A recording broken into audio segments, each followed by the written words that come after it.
So if you're building a company and you'd like to have an exit someday, whether it's passing it on to your heirs or selling it or whatever your exit strategy is, you need to get yourself out of it so that the business has value on its own. And the way to do that is to start with establishing systems, which means really taking stock of what it is that you do day in and day out. What does your week look like? What does your month look like? And what are some of those tasks that really could be portioned off for someone else to do? And that means you need to dig into the details of, what are your tasks? What's the low hanging fruit in terms of what could be handed over to somebody else? But the delegating is an art, and you can't just hand off a bunch of tasks to somebody and say, okay, there, I've delegated. Now I'm done with that and walk away. That doesn't work. And that's why a lot of people say, I tried delegating and it doesn't work. So I can't do that. I've got to do it myself in order to get it right. So what I say is, no, you just got to learn how to delegate better. And then it will be right. So delegating properly means really spelling out what it is that you want done. What is the end result you're looking for? Paint a picture of what that good job looks like, set a time frame for it, and make sure that you're setting reminders for yourself to follow up.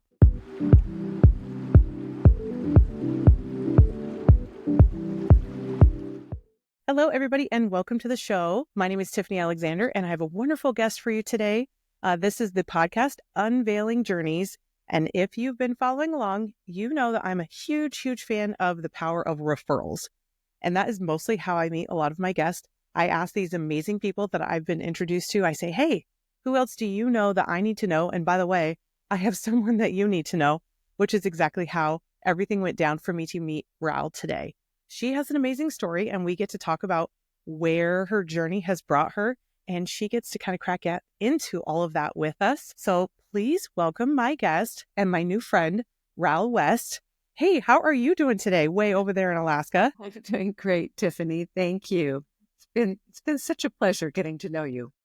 Well, thank you. The first most important thing we want to know is a little bit about who you are right now and what it is you're working on. And then we're going to go backwards in time and talk about how it is that you journeyed into going that direction. I am today is, my name is Ral West, and I have a business that's just under 2 years old called Ral West Living the Dream. And the reason it's called that is because my purpose is to teach entrepreneurs how to have a successful business and live a dream life, which I believe is entirely possible. And I've proved it for myself and other people that I've helped. So today I'm working on promoting an online course. I'm about to launch a mastermind and just doing a bunch of things to get the word out so that I can reach as many entrepreneurs as possible. I love that. The biggest part of why I was enjoying hearing your story when we first met was how far you've come, the neat things that you will crack into that you've done in the past, what you're doing right now, but that you've turned this corner of like, gosh, how can I help more people? How can I put the word out there? I've developed these systems and these amazing processes, and I want everybody to know about it. And I thought, how do we make that bigger? How can we tell more people?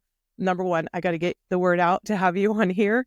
And then let's do this. Tell me a little bit more about, did you go to school for doing what you do right now? Take us back to the beginning of where this started. The School of Hard Knocks. So the nickel tour of my life is that I was born and raised in Seattle, Washington. My family was involved in Alaska tourism. So in my mid-20s, I moved to Alaska to take a job. And then I moved on. I started off in Ketchikan, which is way far south in Alaska. And after about a year, I decided to move north to Anchorage and start my own business. And so that was in the early 1980s, which means that I've been an entrepreneur for well over 40 years. So please don't do the math as to how old I am. Anyway, I started with this tiny business in Anchorage, met my husband. He started picking my brain and started a company using some of the ideas from what I was doing, because I was helping people in tourism with their marketing and advertising. And some of my clients were located in Hawaii. And he saw me flying off to Hawaii to meet with my clients. And he's like, hey, I like going to Hawaii and I want to go there on a business trip, free. And so he figured out a way to merge his real estate background with what I was doing in tourism and started a little company. I was in on it from the beginning because I was advising him and counseling him. But we got married, soon after. But I said, okay, we're not working together. I've got my own business. You've got yours. But it didn't take him long before he broke me down and I started working in his business, which of course was our business by then. And we grew that little tiny business, which we started from nothing. And we grew it to 8 digits in annual revenue. And over a 25-year period, it was quite a substantial business. And then we ended up selling it to Alaska Airlines. Ooh. So this business, we ended up being a scheduled charter airline. So we chartered wide-body jets and ran them between Alaska and Hawaii, carrying over 35,000 passengers a year between the two states. And it was incredible. And that's the ground on which I, chewed on the training wheels and everything to learn how to set up the systems and how to go from being the mom and pop company to being able to walk away from the day-to-day and get out of the grind, stop being the exhausted, overwhelmed entrepreneur and step back to be the owner and let the business run on its own with all the systems and the team and the culture and everything that we had developed. So once we were able to do that and brought in managers to run the place for us with everything that we had established, the company just, kept growing and growing and growing. And we were able to jet off to our second home on Maui. We had a yacht that we cruised around on and we traveled the world in luxury style. And that was the beginning of our living the dream. Yeah. And we haven't looked back. So we sold that business, but then we kept pivoting into other industries and deploying our resources and using the same principles that we'd used in the first one and have been able to run several businesses at a time and yet still maintain our lifestyle where our time is important to us. Spending time with family, spending time traveling, doing what we want to do, living life on our terms. That's what it's all about. And that's what I want to teach people how to do because I see so many that are really engulfed in their businesses and they don't get the time off. They don't take care of themselves. They're like I was. They don't go to the gym. They don't work out. They don't have a healthy lifestyle and they're stressed. And I understand that because I was there and I want to help them out of that spot.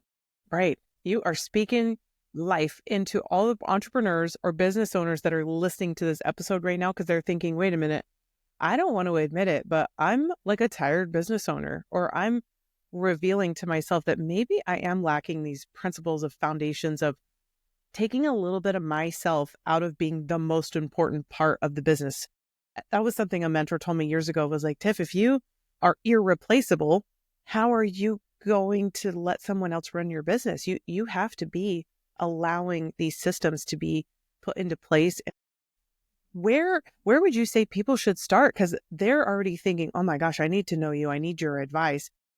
What are some of these nuggets that you want to share with them? Were these processes, did you invent them yourself? Was it a system you jumped into? I didn't invent them. I learned from others. I had many mentors along the way. However, it took me a long time to pick up all these pieces. So what I'm offering is, all of it in a nice, neat little bundle so that people don't have to go through the years and years of learning and experimenting. That's what it's all that about. I did. Yeah. So one of the great mentors that I had for many years was Robert Kiyosaki. And we started studying with him way before he became famous for writing Rich Dad, Poor Dad. And he directed us to a book called The E-Myth by Michael Gerber. And we devoured that book. And it was a lot about establishing systems and developing ways for you to duplicate yourself. So that as you were just saying, if you're the only one that can do anything, then you are limiting the growth of your company. And, there's no way that we could have sold our business to Alaska Airlines if John and I were still trying to do everything ourselves. There's just no way. There wouldn't have been any value in the company. So if you're building a company and you'd like to have an exit someday, whether it's passing it on to your heirs or selling it or whatever your exit strategy is, you need to get yourself out of it so that the business has value on its own. And the way to do that is to start with establishing systems, which means really taking stock of what it is that you do day in and day out. What does your week look like? What does your month look like? And what are some of those tasks that really could be portioned off for someone else to do. And that means you need to dig into the details of, what are your tasks? What's the low hanging fruit in terms of what could be handed over to somebody else? But you can't, that delegating is an art, and you can't just hand off a bunch of tasks to somebody and say, okay, there, I've delegated. Now I'm done with that and walk away. That doesn't work. And that's why a lot of people say, I tried delegating and it doesn't work. So I can't do that. I've got to do it myself in order to get it right. So what I say is, no, you just got to learn how to delegate better. And then it will be right.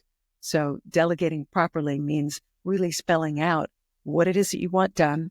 What is the end result you're looking for? Paint a picture of what that good job looks like, set a time frame for it, and make sure that you're setting reminders for yourself to follow up. You don't just set it and forget it. You have to follow up. And I love using Ronald Reagan's expression, the trust but verify. You have to do that. And if you miss that step, then, you're going to get what you get. You have to maintain the responsibility for that task until it's done. You don't have to maintain the doingness of it, but you're still responsible for making sure that it's carried out in the way that you want. And so those are some really basic things that you could start there and then move on to, like, how can you get leverage? How can you find leverage for yourself? Technology, letting other people do some of your work. So delegating, hiring a virtual assistant or other staff, making sure that you're outsourcing what you can, like to a bookkeeper or to a marketing agency, making sure that you have a good team. Even if it's people who are not employees, you still have a team. Right. My virtual assistant is not my employee, but she's part of my team. So is my bookkeeper. So is my CPA, my marketing people. That's my team.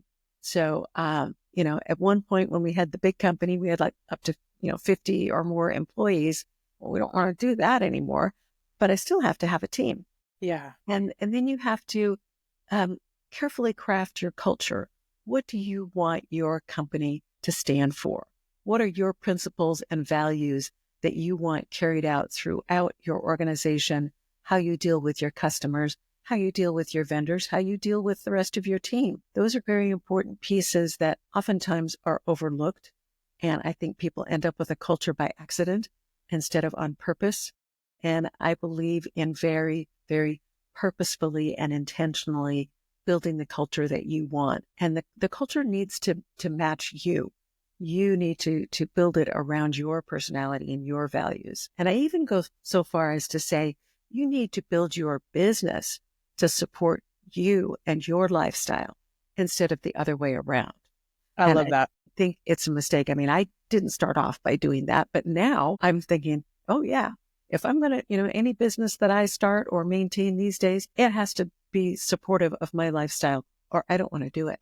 Yeah. It's that. So, those are some of my big pieces of advice. And I teach 6 principles. And these are the 6 principles that when I scanned my 40 plus years of entrepreneurial experience, I went, what are the things that we did that really made our business stand out and be successful? And these are the 6 principles that I found. And they are timeless principles. So it doesn't matter if it's 40 years ago or today or 40 years from now. These principles will still be the rock solid foundation of a business that has sustaining success.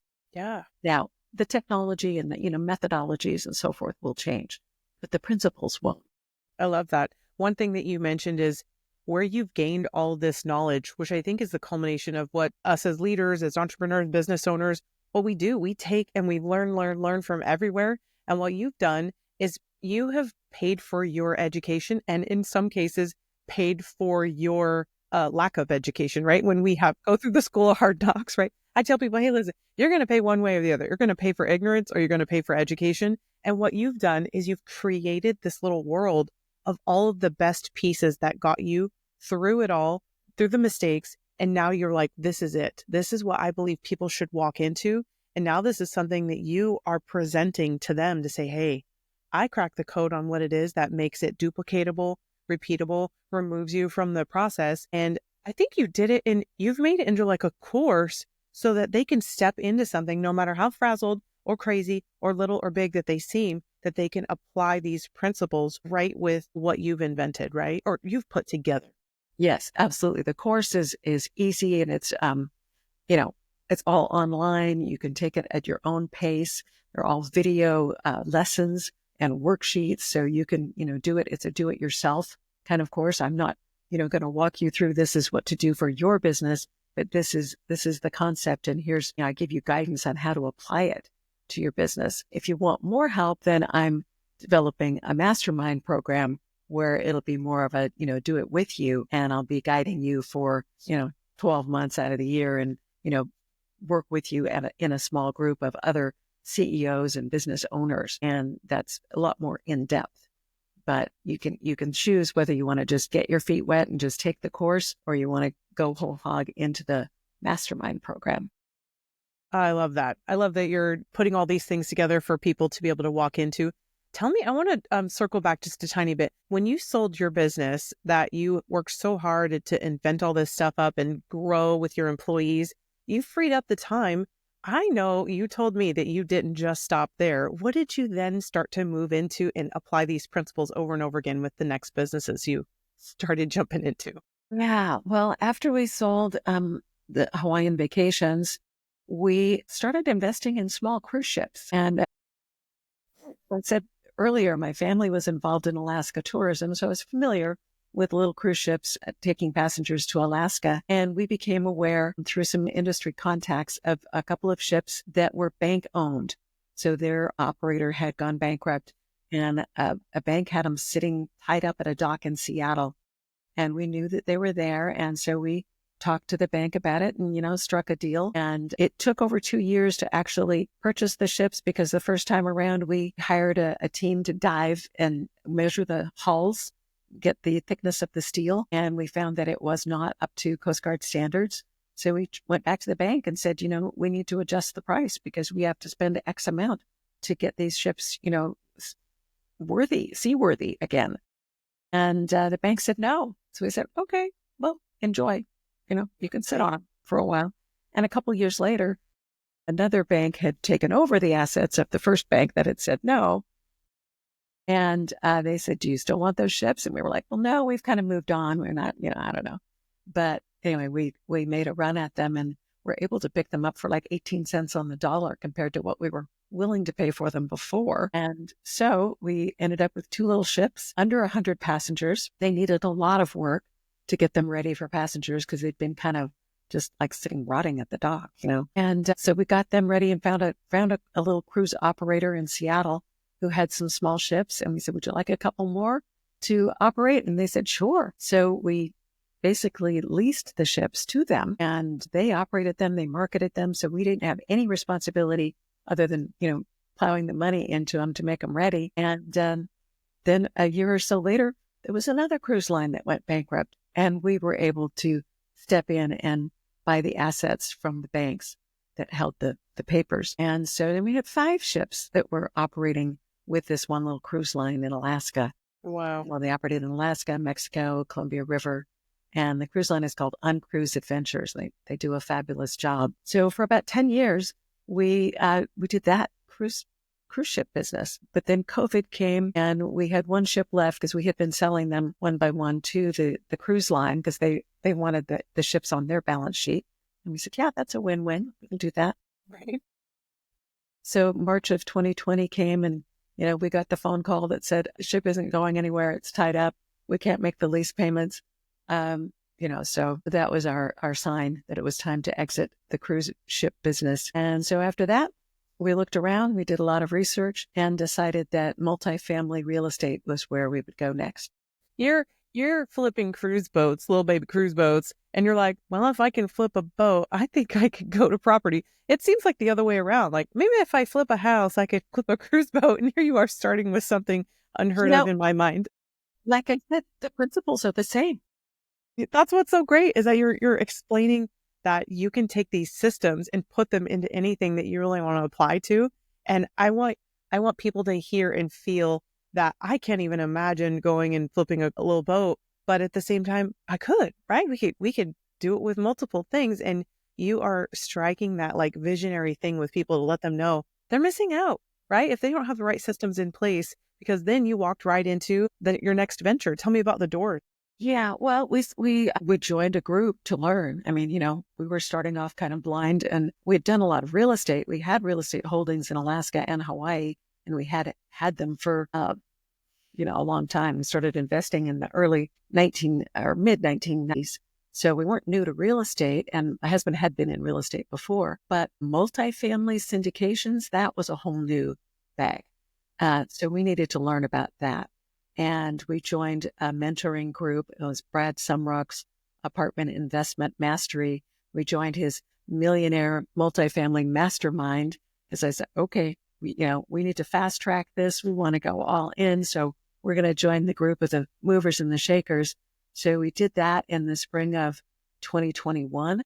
And within a couple of years, we had invested in 23 properties across 5 states, representing over 6,000 apartment units. And, it's not easy. I caution everybody that there are high risks involved in doing investments. I mean, our airline charter business was incredibly risky. The cruise ship business was very risky.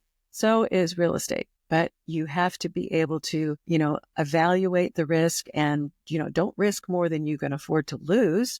Oh, it's painful to lose, but, if you can sleep at night knowing that, well, we'll be okay. We won't be out on the street if we lose here, then go ahead. And, there's a lot of learning. We've learned a tremendous amount I guess it's been 4 years that we've been involved in the multifamily investing. And there's a ton that we've learned, ton of mistakes that we've made. And we just keep going. And I'm not sure how long we'll be in it, but, the industry's been hit with some really hard times with the interest rates rising, and property taxes and insurance have just really hit the cash flow. So we're not cash flowing these properties like we thought we would when we went in, but we're not giving up. And, who knows what the next pivot will be. Well, I did start this new business 2 years ago, so that's one little pivot.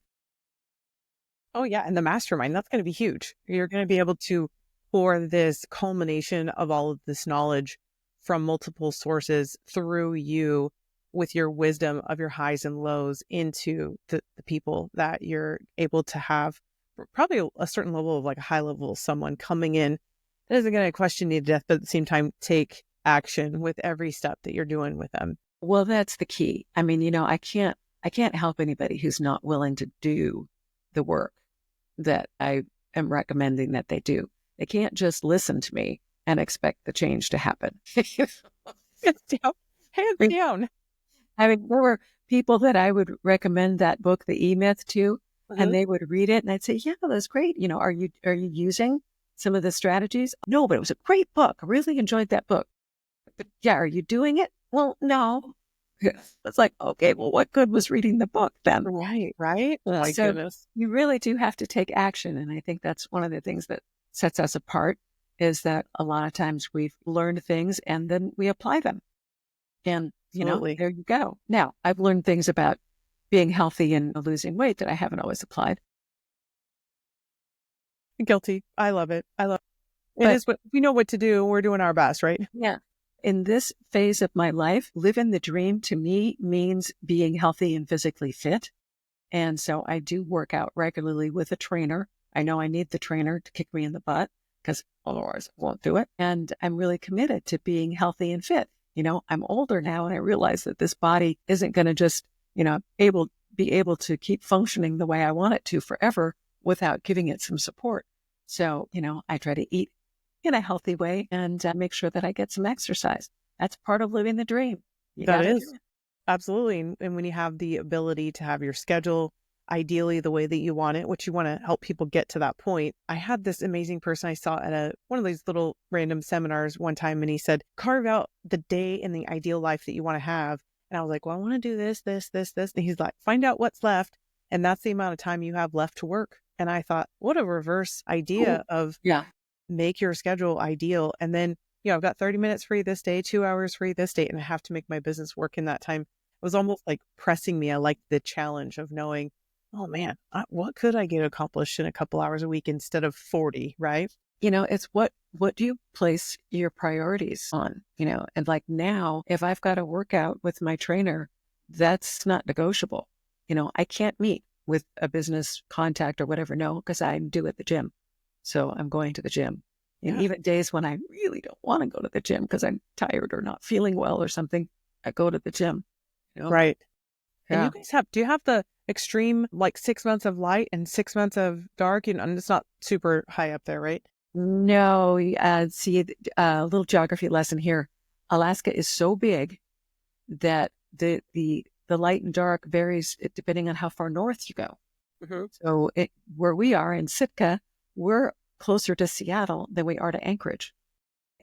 We're 1,000 miles south of Anchorage, 750 miles north of Seattle.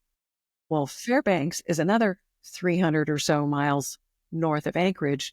And even in Fairbanks, they have some light in the winter and some dark in the summer. But you go north of Fairbanks above the Arctic Circle, and that's where you have areas with the latitude being that far north that you have no sun above the horizon for a certain amount of time in the winter and no sun below the horizon for a certain amount of time in the summer. You just, follow the latitude, and we're quite a ways further south. Oh, that's good. So like right now here, it's staying light until 5:30. It's light at, 7:30 in the morning. Kind of normal. That's nice. Yeah, that's kind of normal. Everybody forgets to realize how astronomically large. It's the largest state by multitudes over the size of Texas. Twice the size of Texas. Yeah, it's over 600,000 square miles. And just think about this. It's almost 1 square mile per person that lives in Alaska. Those are the funnest little fun facts. It's like, gosh, we didn't even know. I mean, I couldn't really point out some of the little Midwest states on a map necessarily, but I live in California. We got to just stay over here. Yeah. Well, my goodness. So yeah, Alaska's just like huge. And at one time we had 4 time zones until a governor legislated that it would be a single time zone because we spread so far from east to west. How about that? That's incredible. Hey, at this point, I think everybody's thinking, oh my gosh, I need to know you. How do I find you? How do I come follow the things and the advice and these courses that you've created and the ones you are creating? What is your favorite method for someone to come find you? Well, I think the easiest way is to go to my website, which is very simply ralwest.com. And on the website, you can sign up for my free webinar. It's like a 45-minute lesson on quite a few of the things that we've already talked about here, a little bit more in depth. There's also information about my course and lots of other freebies and, copies of podcasts that I've been on, like this one. And another easy way to find me is on LinkedIn. Yes. Again, just Ral West. I have a weekly newsletter that's free, and just subscribe to the newsletter. And it's every week. There's tips about some aspect of running your business. So it's really concrete information that you can use. I also have a YouTube channel, and you can subscribe to that. And there's videos posted there. The website, LinkedIn, YouTube, all very easy. Perfect. And all of those will be in the show notes below. So you guys can click into that, follow her, friend her, connect with her. So that way you can get these nuggets of wisdom that she is pouring into everybody. I am so grateful that you were able to come and hang out with us. I say us, me, be on the show today. What are a few little nuggets you want to leave with everybody before you go? Like maybe a little tidbit. Well, okay, I'll be repeating myself a little bit, but you cannot grow your business if you're trying to do it all yourself. You have to get some leverage. You have to duplicate yourself. That's it. That's it. No other. Yeah. And another nugget is get a mentor, get several mentors, learn from other people. You cannot know everything yourself. Going to college isn't going to do it for you. You really have to find mentors, people who are doing what you want to do and learn from them. Another thing is don't limit yourself.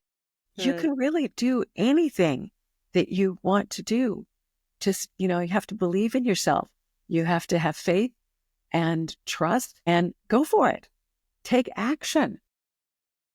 I think that's it. And lastly, but not least, you're never too old. Yeah. Never. Take care of yourself. Keep going and going like the ever ready bunny. Amazing. You are wonderful. I'm so grateful for all the moments that we've gotten a chance to spend together. I love what you were able to share with everybody in this episode. And everybody, you're going to go right now and go follow, friend, connect. So that way you can follow along on this journey. And if you're the right fit and you're thinking, oh my gosh, I need her to train me, teach me, let her know. And we are just a call or a click away. I'm so excited that you were with us today. Thank you again for your time. And I will see you guys on the next episode. Bye. Thanks, Tiffany.